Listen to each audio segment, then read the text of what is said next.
పూర్వకాలంలో మథుర అనే నగరాన్ని కంసుడు అనే క్రూర రాజు పాలించేవాడు.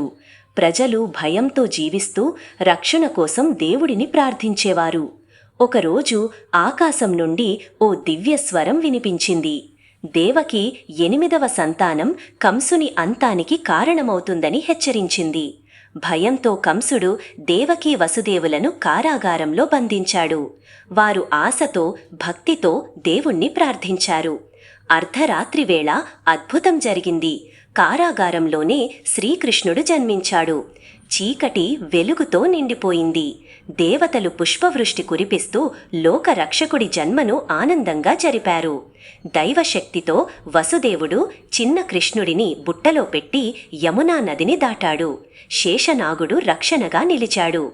ఈ విధంగా శ్రీకృష్ణావతరణం లోకానికి ఆశను, ప్రేమను, ధర్మాన్ని తీసుకొచ్చింది. చీకటి తొలగి వెలుగు విరబూసింది.